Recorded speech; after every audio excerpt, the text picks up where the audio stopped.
Bonjour à tous et bienvenue dans cette édition du Trésor. L'INSEE vient de dévoiler son traditionnel portrait des Français. Combien sommes-nous? Combien mesurons-nous? Quelles sont nos habitudes? Des chiffres et des statistiques parfois étonnantes dont nous parlera Maryse Burgot.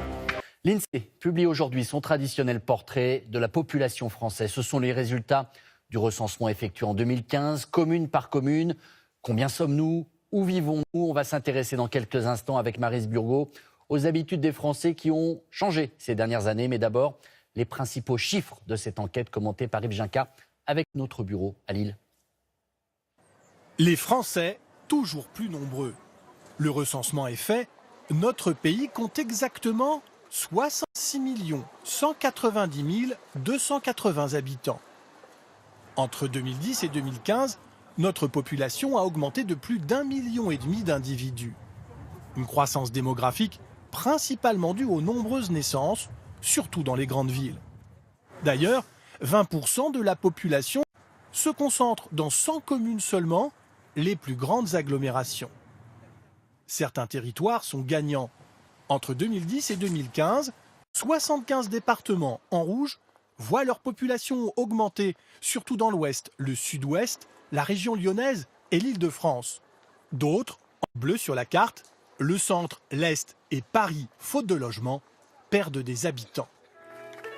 Autre enseignement, on se marie de plus en plus tard.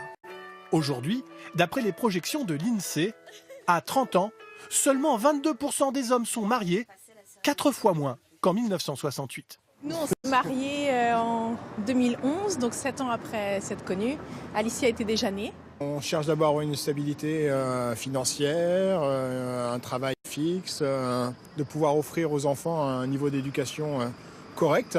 C'est important de s'épanouir au niveau professionnel aussi avant de s'épanouir dans la famille, je trouve. Les femmes ont aussi des bébés de plus en plus tard. L'âge moyen du premier enfant, 29 ans. C'était 24 ans en 1968. Enfin, les Français sont plus nombreux à être propriétaires. Aujourd'hui, 58% d'entre eux possèdent leur maison ou leur appartement. Voilà pour ce profil des Français toujours aussi surprenant. Maryse Burgot, bonjour. Bonjour. Que nous apprend cette étude?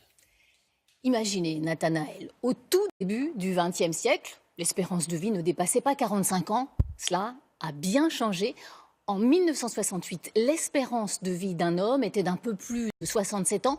Eh bien, selon les projections de l'INSEE, elle est aujourd'hui de plus de 79 ans, presque 12 ans de vie. En plus, même bonne nouvelle pour nous, les femmes, nous avons gagné plus de 10 ans. Nous vivrons en moyenne au-delà de 85 ans. L'Institut national de la statistique a aussi fait des estimations sur nos tailles moyennes. Oui, et la bonne nouvelle, Nathanaël, c'est que nous grandissons. Les femmes en 50 ans ont gagné 5 cm. En 2018, elles mesureront 1,65 m en moyenne selon les projections. Les hommes, eux, ont gagné 8 cm. Ils vont mesurer en moyenne 1,78 m. Une étude passionnante qui raconte aussi comment nos habitudes changent. Oui, alors 2 exemples pris au hasard. Nous